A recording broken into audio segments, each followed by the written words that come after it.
Well, DD India correspondent Shubhendu Ghosh is now live from Washington, D.C. with more. Shubhendu, how willing are voters to stand in queues for hours? Well, I'd like to answer that question by showing you where I am. I am at the Martin Luther King Jr. Library here in Washington, D.C., Mark, and behind me, thanks to these glass walls, you can see the long queues of voters who've lined up since morning to participate in the voting. They're able to, of course, complete their electoral process and move ahead, and new people are joining in. These queues symbolize the manner in which enthusiastic voters here in Washington, at least I can tell you, at all the polling stations that we've been to, have been participating in the polling process, quite reminiscent of the early voting as well. Early voting, we saw upward of 80 million voters. It's a historic number participating in the polling. And here today on the big election day in Washington, D.C., all the polling booths that we've went to, long queues. Not everything can be shot on camera. We're not allowed inside. But here, because it's visible from the outside, we can see the kind of queues that have maintained their length through the day, talking about the kind of enthusiasm that voters are exhibiting.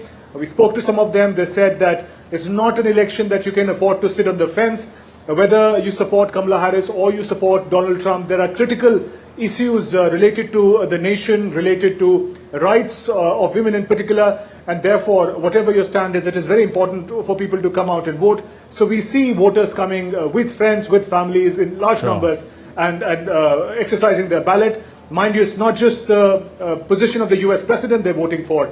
There are seats of Senate, House of Representatives. There are also local body leaders. There is an amendment on abortion in across 10 states at least, on which people are also putting forth their views. So it is an important and tiring day for the voters as well. Some 6-page long voting booklet they have to fill, but they don't mind standing in the queue and doing their bit.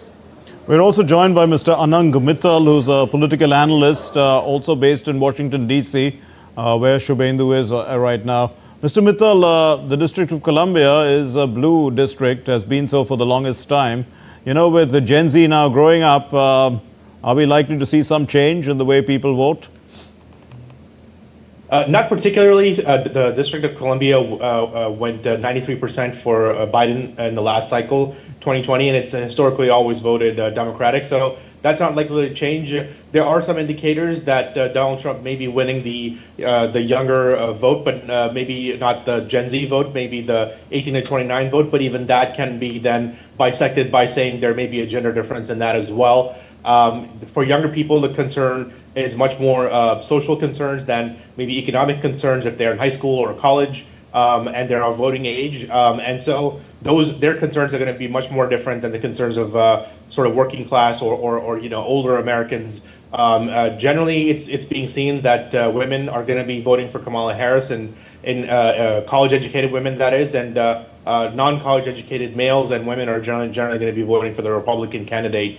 And so it's going to be interesting to see, but the patterns themselves have repeated over the last couple of election cycles. And so what we're seeing in this election is the closeness is much more. It's the tightest election I've ever seen in my lifetime. Last week, it was 2 to 3 percentage differences. Today, the percentage differences are less than 1%, and people are saying it's going to come down to the wire. Although there are some indications, some analysts are saying that we'll know about the results immediately within a couple hours of the polls closing, and it won't be a repeat of 2020. But again, nobody knows for certain.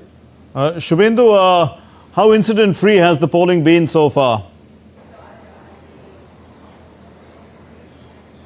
Well, it's been very peaceful here in Washington, at least, Mark, also given the circumstances. A few weeks ago, there was an incident of a ballot box being set on fire. It's been rather peaceful, although we hear the police siren, the vehicle siren all the time. That's because they are conducting, they're making sure in their rounds to ensure that the law and order situation is maintained. We also understand that the National Security Guards are also being put on alert to tackle any eventuality. The polling booths are very secure. There is a use of bulletproof glass. We've also seen drones being used to monitor the situation. But thankfully, no untoward incident has been reported, at least from Washington for now. But Mark, we also have to understand that the really critical period would be when once the voting is over and the counting begins. And because of the time difference, the time zones in which America is divided, it will happen over a period of time going from east to west coast. That is when the first trends come in, when there is an indication, as in when it comes about which leader is going to come on top and who's going to lose. That is when we are likely to see passions flare of the supporters. Mr. Mittal, you know, how important is voting day, the first Tuesday after the first Monday in November, traditionally? And also we've seen that, you know, last time round in 2020, there was a pandemic, so obviously earlier voting, mail-in voting had some reason. I mean, people were obviously frightened to come out and vote. But that's not the case anymore, right? And despite that, we've seen such a lot of such a massive, what about 70 million plus people have already cast their votes, and a lot of Republicans too. Is that you know, going to change the way this election is going to be seen? I mean, the results. I think that's fair to say. Donald Trump, in the last two election cycles, he emphasized voting in person. He emphasized vote turnout, which is not the typical Republican line. For Republicans, early voting, mail-in voting has usually been the advantage in past elections with George Bush and John McCain. That changed a little bit with Donald Trump, but I think after the debacle of 2020, he changed his views on that, and he said that, you know, vote early. As we like to joke here, vote early, vote often, even though you only get to vote one time. And so I think that is going to play a role in that. A lot of the early votes that are coming in, nobody knows the results for here, but people are saying that a lot of the early votes that are coming in are going to be weighted towards the Republicans, and then the later votes, what are called the absentee ballots, may end up being skewing things over to the Democrats, which is what happened in 2020 as well. But yeah, it's very obvious that turnout is high, and it won't be as high as maybe other, 10, 20, 30 years ago, but it's definitely going to be a high turnout election, because I think after the pandemic, people have learned some lessons. Maybe people were shocked by some of the violence that happened post-election, and I think this time, from what I'm hearing from folks who are voting in different states and different areas, it's much more orderly. Even if there's a line, people aren't as polarized or negative about it than they were maybe in the pandemic era, where I think people kind of, it was an opportunity to sort of vent your anger, and that may not be happening today. But again, we won't know the real situation if things change drastically after the results are in, maybe the next week, Mr. Mittal and Shubhendu, do stay with us. We'll continue to get some updates, and then we'll turn to you for your reactions. You know, the 2024 US election, which went to the polls on Tuesday, it's going to the polls right now, is set to become the most expensive in history, with the total contributions reaching $15.9 billion. This is according to nonprofit Open Secrets. The spending, which includes congressional contests, will surpass $15.1 billion spent in 2020, and more than double of the 2016's $6.5 billion. In the hotly contested presidential race, Vice President Kamala Harris has emerged as the fundraising leader. Her campaign directly raised over $1 billion, with 40% coming from small donors, plus an additional $586 million from supporting political action committees.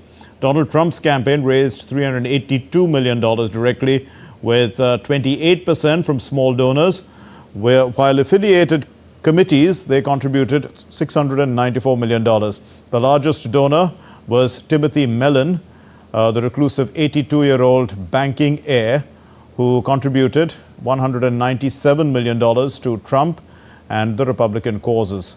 Now, on the other major Republican supporters included Richard and Elizabeth Ulane from the packaging industry, the casino magnate Miriam Adelson, Tesla and SpaceX CEO Elon Musk, of course, and the hedge fund investor Kenneth Griffin, each contributing over $100 million to Trump and the Republican causes.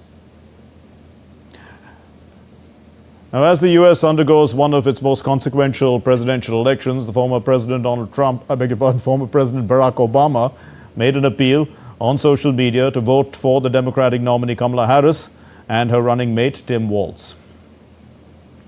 Folks, this election is going to be close. In some states, just a handful of votes in every precinct could decide the winner. So you need to get out there and vote. So tell your family, talk to your neighbors, make a plan, go to the polls with your friends and vote.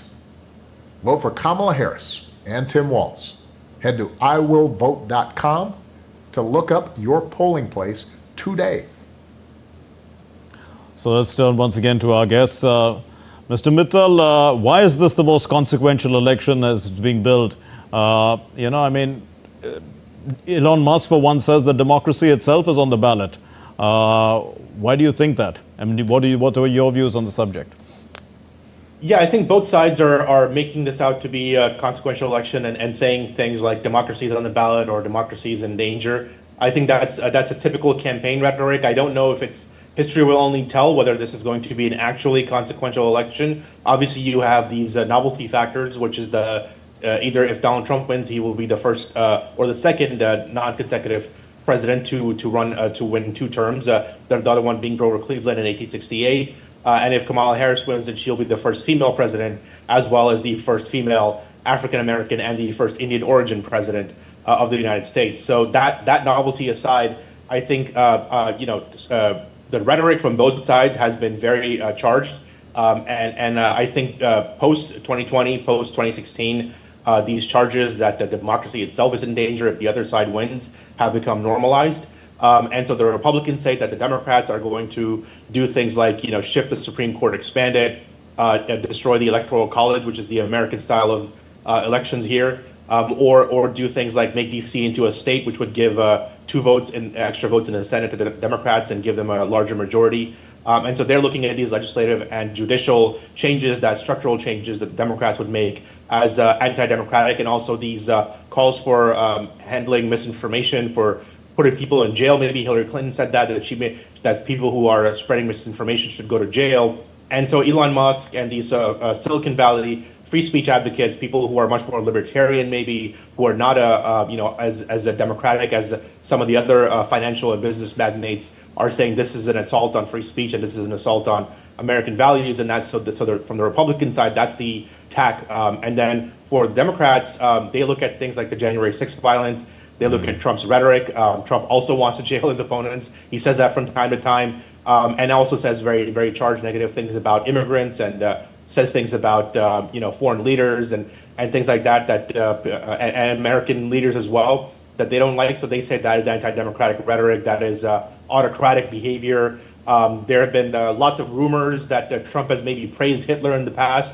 Again, Right. The Trump campaign denies that. But those are the kind of things, the rhetoric of Trump and the negativity that he sort of spreads, that they blame as being anti-democratic and a danger to the American system of democracy. In my opinion, in my analysis, I think this is just a normalization of these charges. They were maybe, much more, they would stick back in the day during the George Bush years or even in previous elections. I think these days they're now just seen as empty campaign rhetoric, both sides flinging that mud on each other. And people are going to be voting much more on the stronger issues of the economy or social issues like abortion access and women's issues than any kind of democracy in danger issues.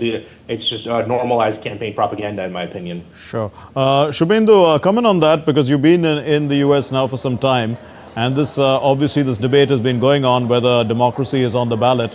When we look at why this election is consequential, from the Republican side, they seem to believe, some of their supporters, that already the Democrats have a majority.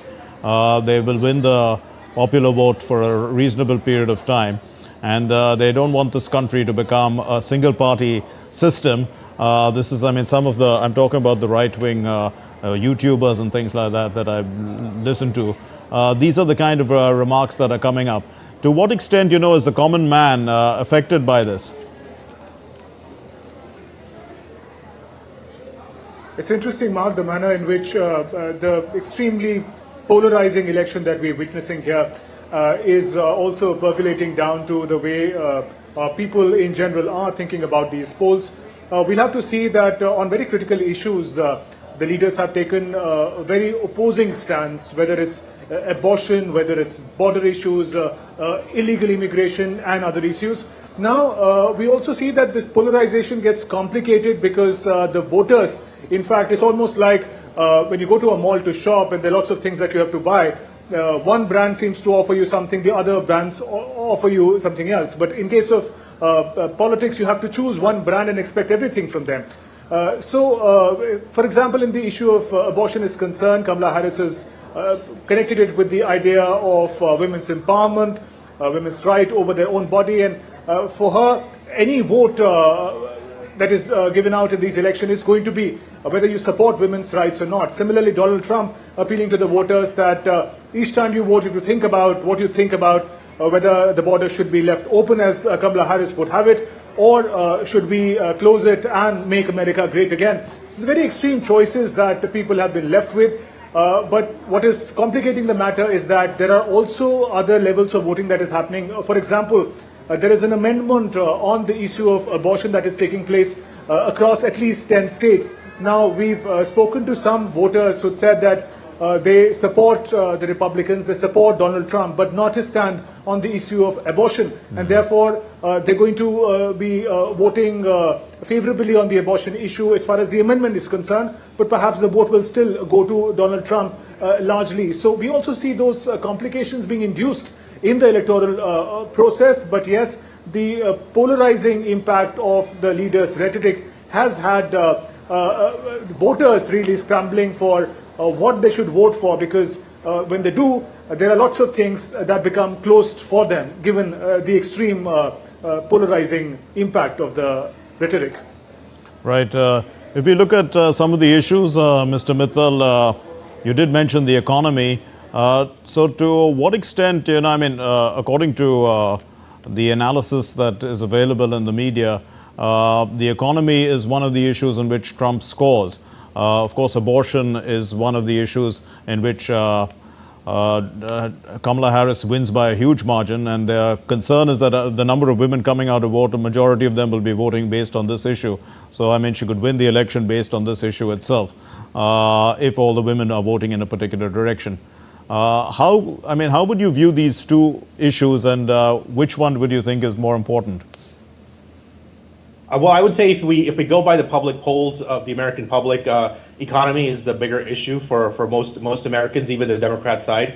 They would say that the economy is the bigger issue. The public polling that has come out, when people are asked, are you happy with the last 4 years compared to the previous 4 years? Most people have a certain nostalgia for the pre-COVID era, when the economy was strong and there wasn't conflicts around the world. And so that kind of nostalgia is playing a role here. And we'll see whether that actually propels Trump to the White House or not. But certainly in terms of the economy, the Biden-Harris administration tried very hard to move the economy out of the COVID era and tried to do a lot of stimulus and green jobs and things like that.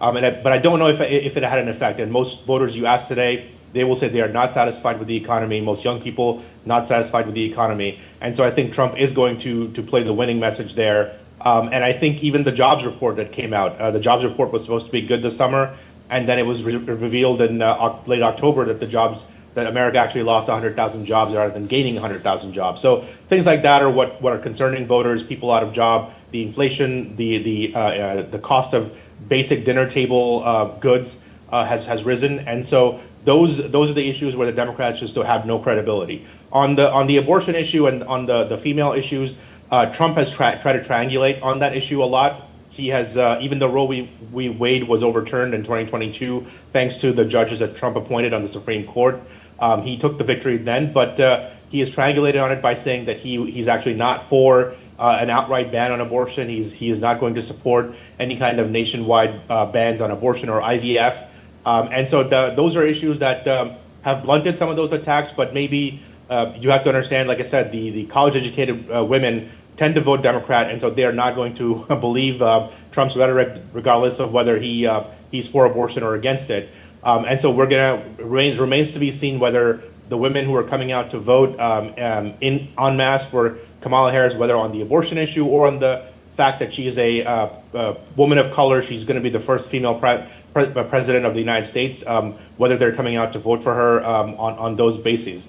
There is some indication that women will be coming out to vote en masse, but again, the swing states, when the results are announced, we'll see if Kamala Harris wins the important swing states in the Sun Belt, Arizona, maybe Georgia. Then that's an indication that she is actually going to win the vote very early on. But if that's not the case, if Arizona and Georgia end up being contested, Pennsylvania especially, then it's less likely that she's likely to win, and then we may not have to worry about the demographic or the gender breakdown because it's going to be obvious that she's losing there. Trump can afford to lose the Sun Belt. Kamala Harris cannot afford to lose the Rust Belt, which is Wisconsin, Michigan, Minnesota, those kind of states. Shubhendu, when are we likely to see results?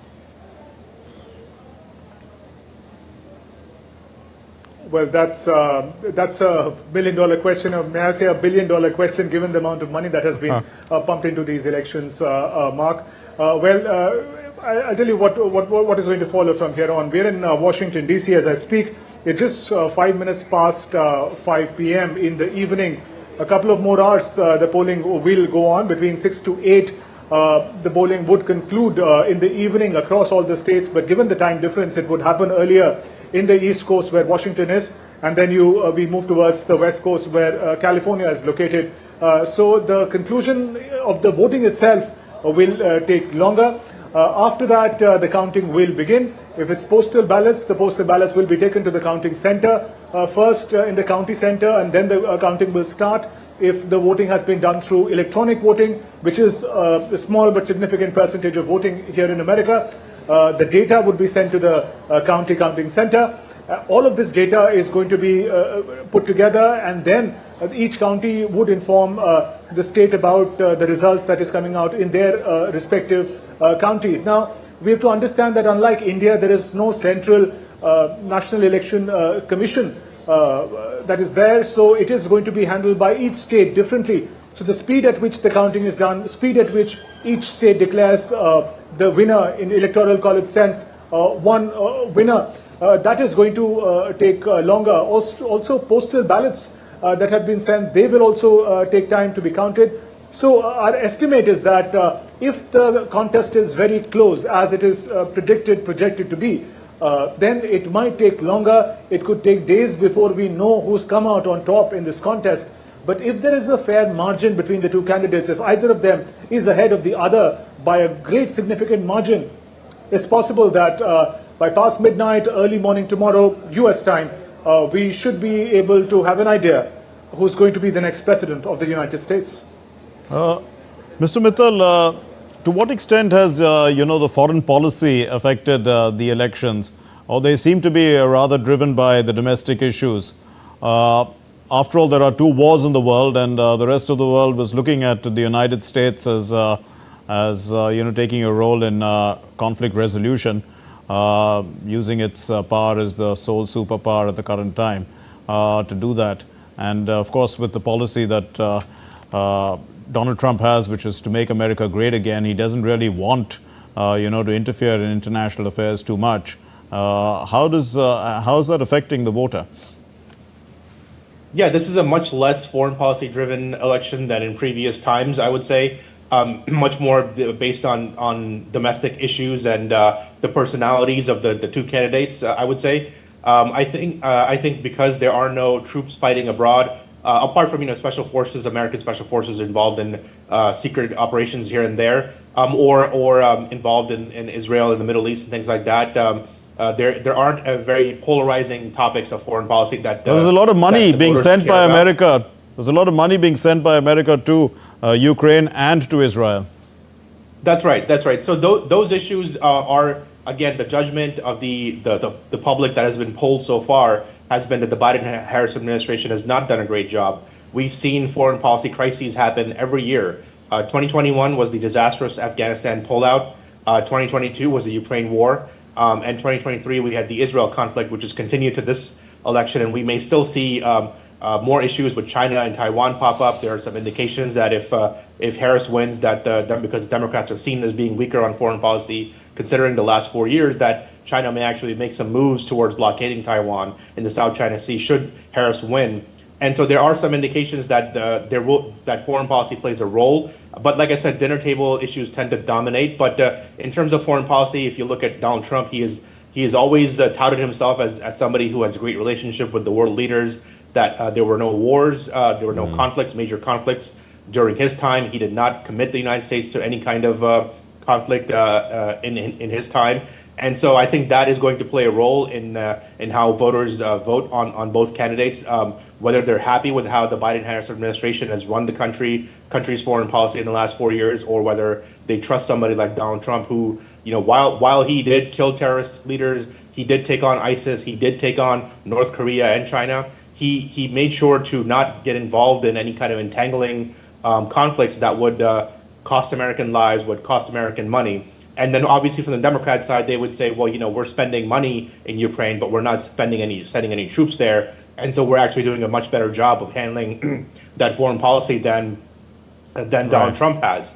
But I think on the whole, I think Trump does make a much better case for his foreign policy than the Biden-Harris administration has done on their side. Harris has tried to triangulate on the Israel issue. She was seen as a much more anti-Israel candidate personality beforehand. But then since the election has begun, she has tried to triangulate on that issue, and has, even at the DNC, she gave a very pro-Israel speech and said that she will support Israel's security needs. And so there is some indication that the Democrats are going to try to be more bullish on the issue. And just now there was an announcement that apparently the United States is going to do a nuclear missile test of some kind. And so it's obvious that Biden and Harris are trying to make sure that their foreign policy credentials are maintained, and they look as strong on foreign policy as they can. Final question to you, Mr. Mittal, before I let both of you go. It's, the stock markets are up, so obviously those who are betting seem to be betting on, who are they betting on? That's probably the question I need to ask you. Yeah, I mean, it's difficult to say because Wall Street tends to be much more bipartisan on that issue. And many of the heavy financial giants tend to actually favor the Democrats, the financial magnates there. It seems like this year, Silicon Valley is much more pro-Trump than it has been in the past, probably because they're seeing competition from China. And so that's another foreign policy component there that's playing out, that there are certain billionaires who are supporting Harris because they don't appreciate Trump's rhetoric. They don't like how Trump operates, or they maybe have personal differences with Trump, who himself is a famous New York businessman, and so they're voting for Harris for those reasons. And the Silicon Valley types, Elon Musk and other people like him, who are much more concerned about China, much more concerned about manufacturing and the American economy, and see a role for themselves, are voting for Donald Trump. And then you also have to look at Jeff Bezos, who owns the Washington Post, who made sure that the paper this time, for the first time in maybe 40 years, did not endorse a candidate because he believes that the news bias has gone too far. And so he made this decision as the owner of the paper to not endorse any candidate. And so it's obvious that every business person is hedging their bets. They're making sure that whoever wins, that they tend to have, they want to make sure that they may have a good relationship with them. And so we'll see how Wall Street reacts to the results in real time. When Donald Trump won the last time, there was some indication that maybe the stocks would go down. But then when it was clear that he had won, the stocks rallied very, very hard. And so we're most likely going to see a repeat of that if it's clear that Donald Trump is winning the election and is going to be the 47th president of the United States. We leave it there. Thank you very much, Mr. Anang Mittal, political analyst joining us from Washington, D.C. And Shubhendu Ghosh, thanks for joining us for the moment from Washington, D.C.